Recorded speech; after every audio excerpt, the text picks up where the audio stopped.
right, so we've been in this series on the 5 love languages, and it's based on the book by that same title, and we've been walking through these one at a time. So we're in week 4. These are the 5 love languages. Okay, words of affirmation, quality time, the giving of gifts, physical touch, and acts of servanthood. Now, again, the reason why all of this matters so much, when you think about it, really, you cannot get love wrong and get life right. You just can't. And you cannot get love right and get life wrong. And on some level, I think we all know this. We realize this, but it's so easy for all of us to really make our lives about something else. And so for these 5 weeks, we are pausing together and we're reflecting on these 5 primary expressions of love and how we can utilize each one of them to its fullest. And so this morning we're in part 4, which means we're going to talk about physical touch. And of course, the master of this love language, like all of them, is Jesus. And so we're going to look at Jesus and touch, the way he used it, because it's very, very powerful. And to begin with the idea of Jesus and touch, it gets us into one of the most,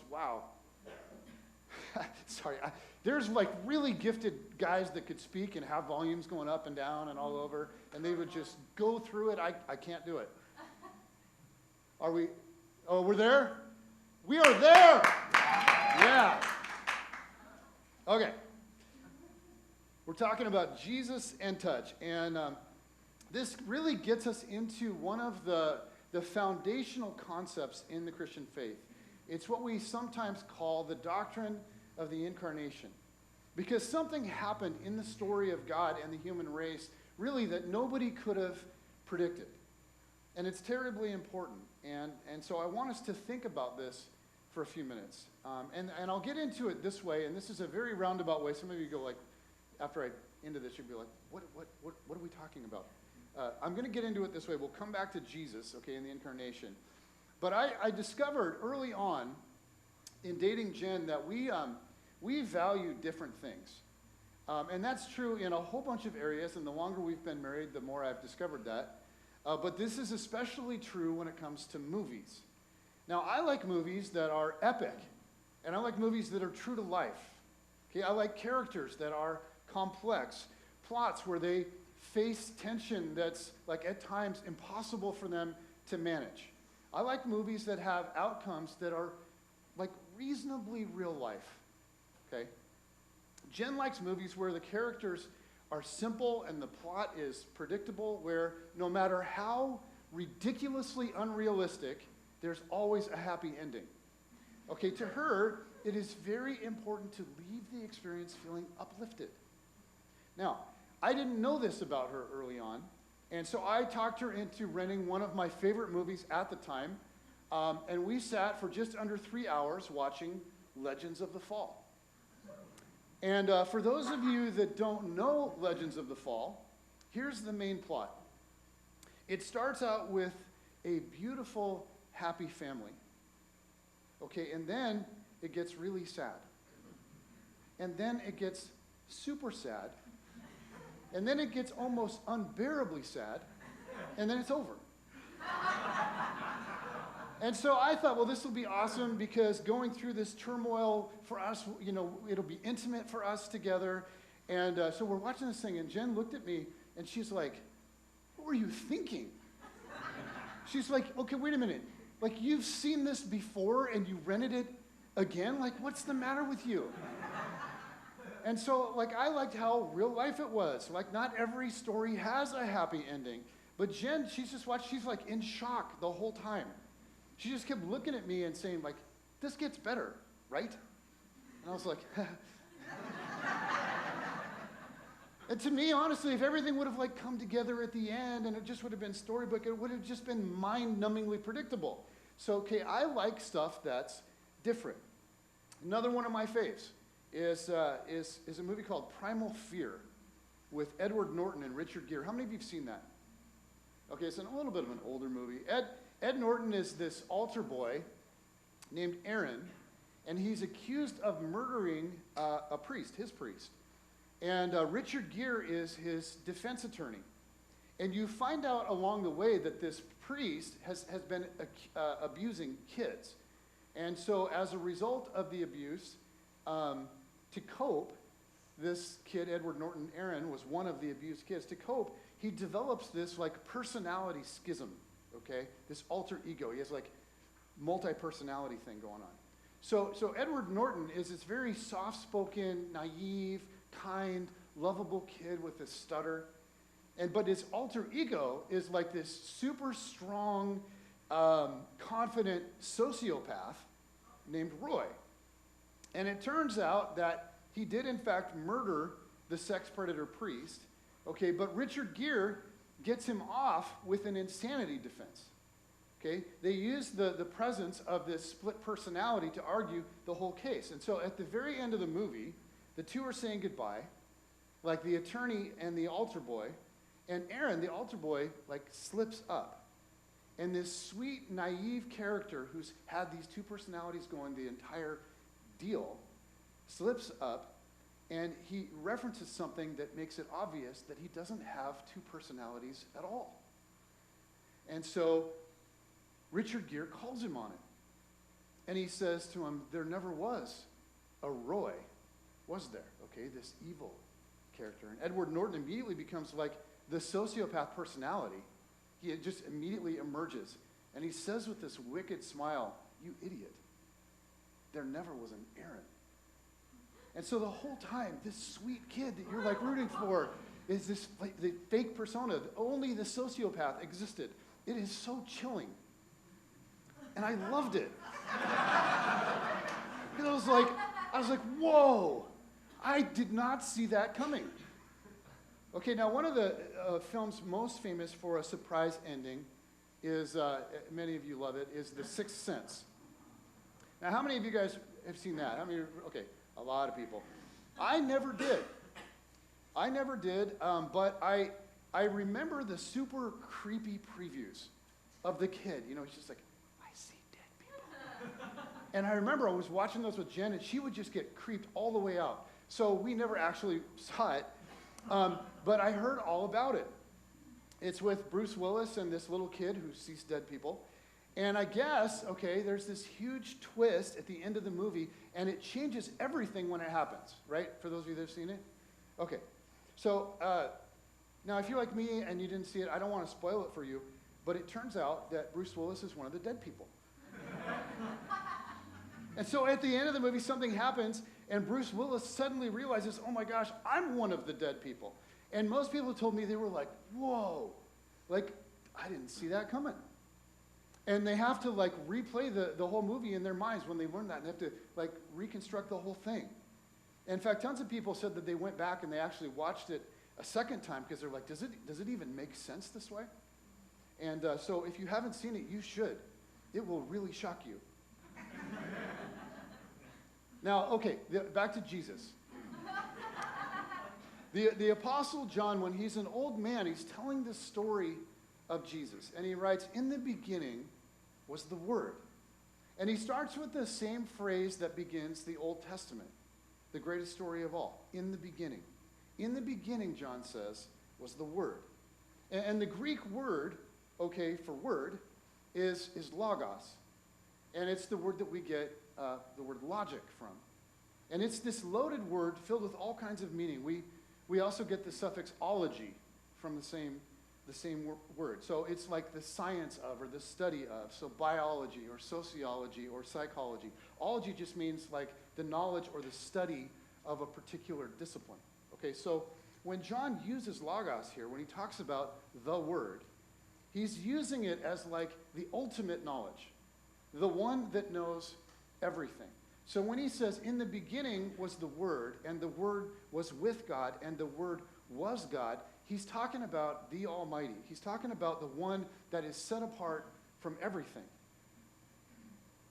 The one that was in the beginning, okay, before all of creation. The one that spoke with a word everything into existence. And this is the God of Israel. Okay, this is the God of the Old Testament. And so for the people of the Old Testament, for Israel, for the Jews that are kind of following along with John, Everything he's said to this point, they love that. They're like, oh yeah, we love that. But then comes the most shocking thing. John says, the Word became flesh. And everyone's like, whoa, didn't see that coming. Nobody saw that coming. Anne Lamott, who's an author, writes about a little girl who was afraid to go to sleep. And she'd ask her mom to come in and be with her in her bedroom. She hated the dark and couldn't stand to be alone. And so finally her mom said to her, honey, you're not alone. God is with you. And the little girl said, I know, but I need someone with skin on. And that's just it. Jesus is essentially God with skin on. Okay, the Word became flesh. And I want to say a bit about why this is so central to our faith. Because I know that this can sound like a really odd idea. It's like, really? The Word became flesh? God became human? Like, really? And the reason that this is so important is that it means that God wants to be with us so badly that he became like us. And this is a part of what love does. It enters into the experience, the existence, the burdens of another. And so through Jesus, we can know what God is like. And also somehow through Jesus, God knows, and this is so mysterious, God knows what we're like. Because the Word became flesh. And this has staggered people for 2,000 years. Somehow in Jesus, God knows what it's like. And think about this. Somehow in Jesus, God knows what it's like to be tired and hungry. Somehow in Jesus, God coughed. God got sick. God hit his thumb with a hammer. God skinned his knee. God went through adolescence. God's voice changed. God was tempted. God bled. God cried. Somehow in Jesus one day, God died. Didn't see that coming. The Word became flesh. And whatever you happen to think of this, and you'll have to reflect on it, to John, this is not poetry. This is not metaphor. This is not just like a lovely idea. It happened, and it matters. Not because it's some abstract doctrine that you have to affirm before you can be called a Christian, or before God will let you into heaven. It matters because it means that God is not just an idea. And I invite you to trace this out. In churches or denominations or traditions where this belief gets lost, God turns into this kind of pale, lifeless, abstract idea. And faith ceases to keep its vitality. It matters because God is real and God is alive. And God is active and God has inhabited our planet. And if you'll let him, God will inhabit your life. Way back at the beginning of the Bible, the first words in the Old Testament, God created the heavens and the earth. And then one day, the Word became flesh, and the heavens and the earth came together as God always intended, and that was Jesus. The Word became flesh. And Jesus is God with skin on. Okay, for the rest of the message, I just want to think about that as we're envisioning him walking around earth, interacting with people. And I just want to walk through Jesus and touch. And it's so interesting because if you go through the Gospels and you look at how many times it talks about Jesus touching people, it's staggering, really, how essential touch was to the life and the ministry of Jesus. So I want to look at just a couple of episodes and then think about how we can express love through physical touch in some of the same kinds of ways that Jesus did. One of the most frequent kinds of touch for Jesus was what I think we could call a touch of acceptance. A touch that communicates to people, I accept you. Says one powerful instance of this is in the Gospel of Mark. And it says, a man with leprosy came to him and begged him on his knees, if you are willing, you can make me clean. Now this is a very dramatic moment. Anybody who had leprosy in that world was not just regarded as sick, okay, but as unclean. And the law was real clear about this. If a person touches uncleanness, then that person is defiled. So if I'm unclean and you touch me, then you become unclean. Okay, you become like a leper. So lepers were required by law to keep a distance of at least 6 feet from everyone, like including their spouse, their family, 6 feet. Now you think about that. Like imagine that this is your life. Total physical isolation from everyone. And they were, by law, required to rip their clothes so people could see what was going on. They had to cover their mouths. If they came near people, they had to cry out, unclean, unclean, unclean, just to make sure that they would avoid any type of accidental contact with anyone.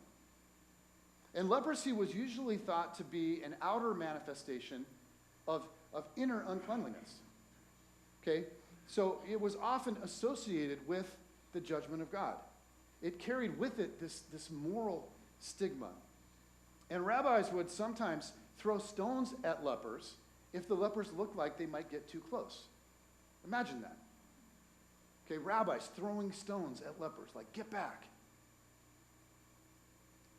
A leper comes to this rabbi, to Jesus, falls to his knees and says, if you are willing, you can make me clean. And everybody watches now to see what Jesus is going to do. And Mark says, Jesus was indignant. He reached out his hand and touched the man. I am willing, he said, be clean. Immediately the leprosy left him and he was cleansed. A leper comes to Jesus. Nobody touches this guy. Jesus is filled with compassion. He hasn't said a word yet, but he reaches out a hand. And actually, the word that's used here is, it's more of a picture of, it's not like Jesus touched him with a finger. It's more of an embrace. And he touches the man. And you have to imagine, like, everybody gasps. And this is because this is loaded. Jesus has deliberately taken on this man's uncleanness. And now it's Jesus and this man standing there unclean while everybody else that's watching is clean. And the disciples look at each other and they're like, whoa, didn't see that coming. And then Jesus speaks the word, I am willing, be clean. But you think about this and you go, well, but why does Jesus touch the man first while he's still unclean? Like, Jesus didn't have to do that. He could have spoken the word first, right? He could have kept the law. What's Jesus doing? Well, because the word became flesh, okay, to God, nobody is untouchable anymore. To God, there's not a person on the planet from which he must keep his distance. And this is a huge alteration in the notion of what it meant to be spiritual. Generally, in the ancient world, physical imperfection was associated with spiritual imperfection. Okay, the temple was to be a real holy place, as you know. You couldn't even bring an imperfect animal to sacrifice there. Pharisees regarded their homes as like miniature temples. So people with physical flaws or imperfections were not allowed into their homes. They wouldn't touch them. They wouldn't have any sort of meaningful community with them. But Jesus keeps touching.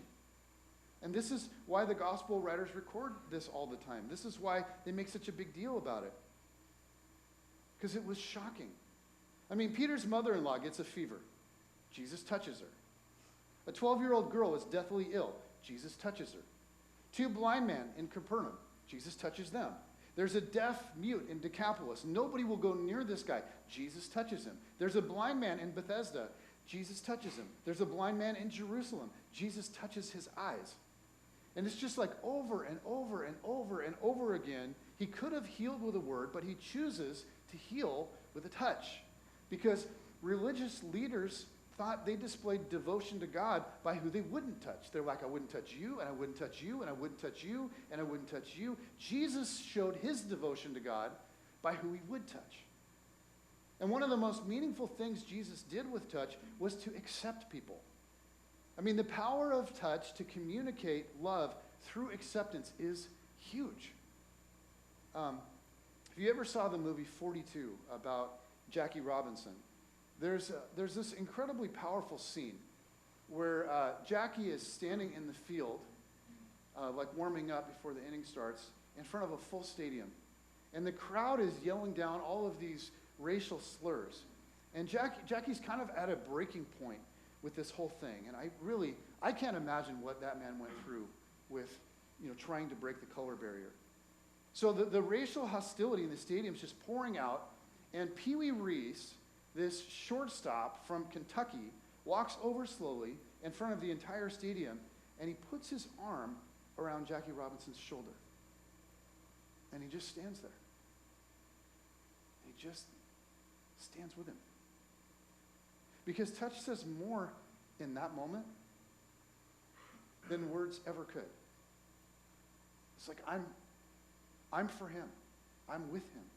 He's for me. We're friends, okay? We're brothers. And you think about, like, what an incredible moment. There's a statue that was in 2005 was put out, and it is with this embrace. It's just the right thing at just the right time. And that moment of friendship and several others like it, the way Jackie was accepted and embraced by Pee Wee Reese was just huge. And in 2005, at the unveiling of that statue that commemorated this event, Jackie Robinson's wife, Rachel, told Ira Burkov of the New York Times, she said, "I remember Jackie talking about Pee Wee's gesture that day.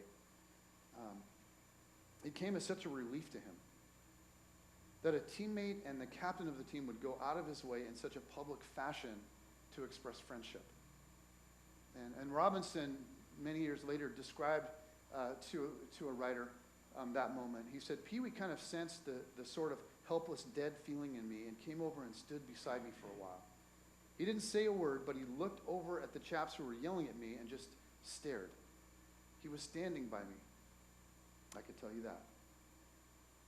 And man, I think about all that Jackie Robinson went through, and I think about the way what Pee Wee Reese's love was communicating that day. Touch can communicate so much more than any other form of love at certain times. And here's the thing, guys. People are desperate to feel accepted. But one of the greatest ways we can love like Jesus is to accept people, especially those that are, for whatever reason, on the outside. And so I just want you to think for a second. Like, who are the people that you know, okay, in your world that are on the outside? And is there a way for you to almost literally reach out to them? Is there a natural way for you to use physical touch to communicate? Now, physical touch, obviously, okay, is not always the right thing. But sometimes it's exactly what people need. And so who is it? Who is it in your world that needs to be accepted? And how can you use physical touch to communicate acceptance to them?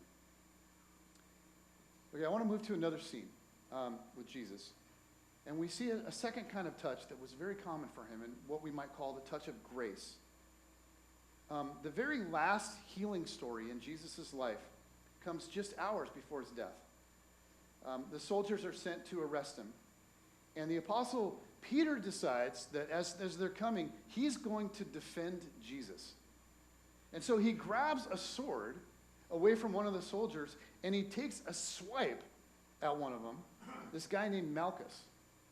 And apparently, Peter was like a little out of practice with his sword play, because the best that he can do is just like cut off the guy's ear. He says, "But Jesus answered, 'No more of this.' And he touched the man's ear and healed him." And something about that story is so moving that it's actually recorded in all four Gospels.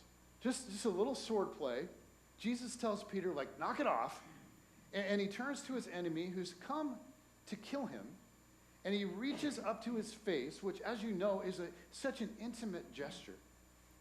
And so it's this moment when everybody feels hatred and fear. And I imagine Jesus is like apologizing for Peter. He's like, Malchus. And Malchus is probably like, "How do you know my name?" Jesus is like, "Just go with me." Malchus, I'm sorry about my friend here. I've been working with him for 3 years, and I haven't gotten that far with him yet. But here's your ear back. And so he just sticks his ear back on, and then they take Jesus away. And it's like, whoa, didn't see that coming. And I wonder, you think about this, like, I wonder if Malchus asked himself, like, what kind of a man would waste his last miracle on one of his killers? Like, why would he touch me? And I wonder what Malchus said when he went home that night. Like maybe to his wife, his kids, his family. Wonder what he said about that. I wonder if, like, when he was an old man, he would sometimes go to just kind of scratch his ear and remember the time that Jesus had touched him. You know, part of being human is that we get hurt by people. And the truth is, like, intentionally or unintentionally, we all hurt people. And this is why the touch of grace is so vital in human relationships. The touch of grace says to someone, like, it's okay. Like, we're okay.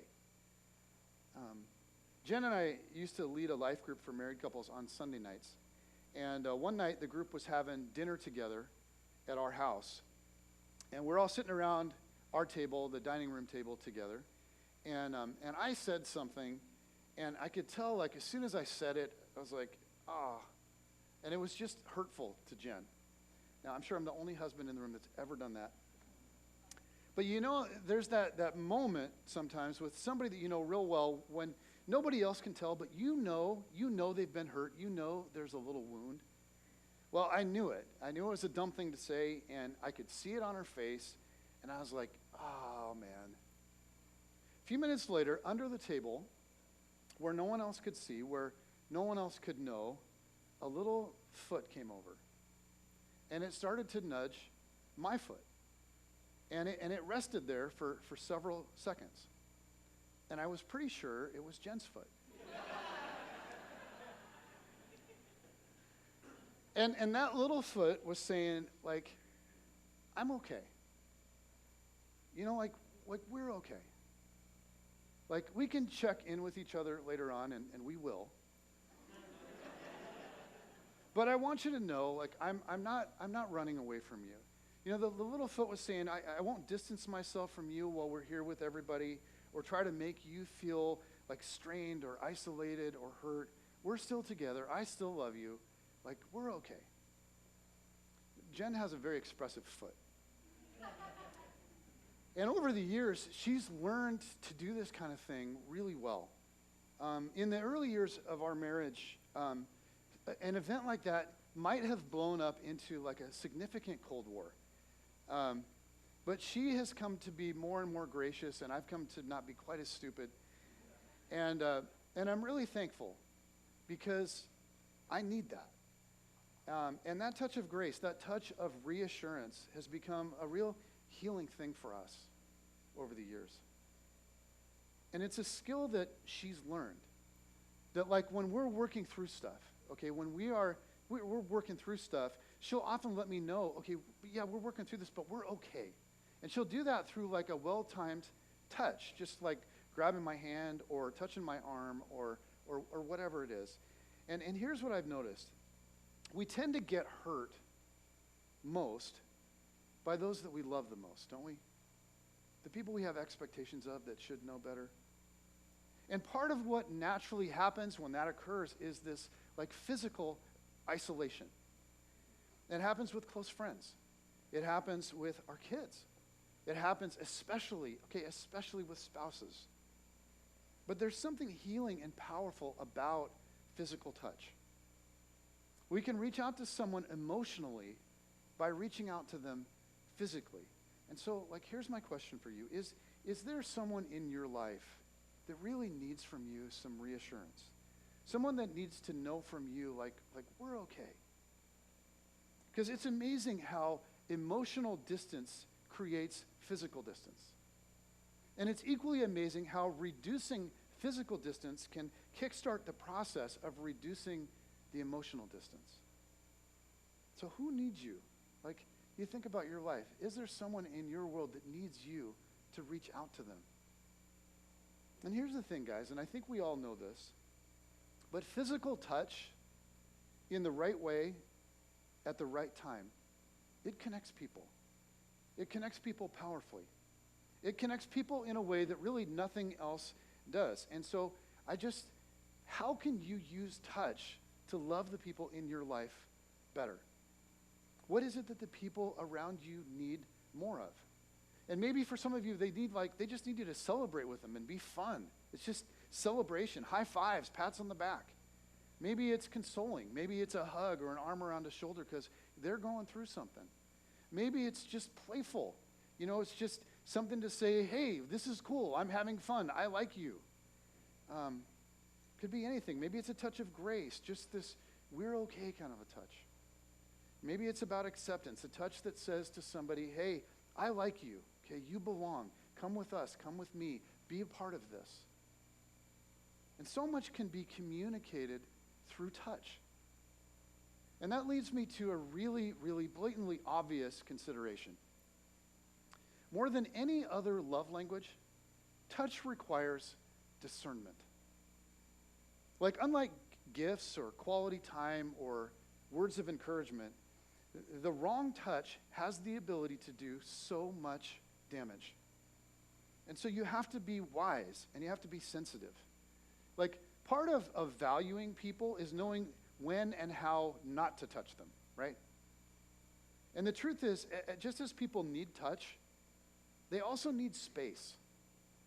Like, people who study this stuff, they say that we all have like a level of personal space, like our own little kingdom that we need, and it shouldn't be violated.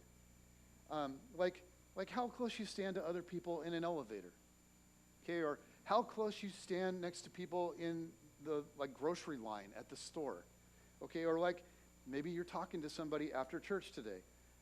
And they've done research on this, and experts say that in the United States, on average, 18 inches from the tip of your nose to the next person is what they call like intimate space.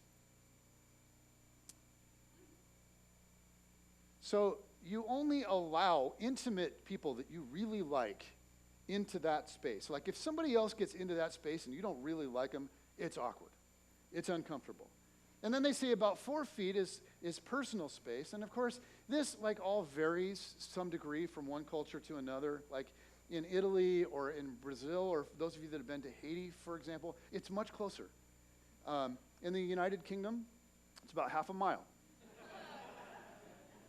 But if someone violates the personal space of someone else, particularly like if a man violates the space of a woman, then guys, that's creepy. It's offensive and it's scary, and so we don't do that. Part of loving people is not violating their physical boundaries and recognizing when and what kind of touch is appropriate, okay? Now, you all know this, but I know you guys know this, I know that, but I don't want one of you guys going into work and slapping your boss's butts to celebrate a good quarter of earnings and then getting fired and say, well, my pastor told me to. And I just want to close by recognizing that it's significant that our bodies have been made by God, that we have bodies. And they're so important because our bodies are so intertwined with our spirit, that touch has this profound effect on us, for good or for not so good. And this is not the Word became flesh. The Word became flesh. And the Word was arrested and beaten and crucified. The idea of having a body is not foreign to God or something he doesn't understand. The Word became flesh, and the Word was arrested and beaten and crucified. The hands that healed and loved and served were pierced. But on the third day, that body rose again. And people were like, whoa, didn't see that coming. And before he ascended to heaven, Jesus handed the ministry to his guys, who eventually handed it off to many others, who have, through the years, handed it off now to you and me. Which means that we are now the hands and the feet of Jesus. We are the body of Christ. And I don't know about you, but I look at my life and where I was headed and I go, whoa, I didn't see that coming. We are somehow, in some way, the physical presence of Jesus on earth. And he calls us to love and to serve and to be with, to celebrate with those that celebrate, to mourn with those who mourn, to comfort the broken, to reach out to the lonely, to forgive those that hurt us. And all of this is supposed to be done at times on a physical level. And so I just want to say, how can you and I be the hands of Jesus this week? Like, who needs his touch in your life? Who needs his touch to come through you?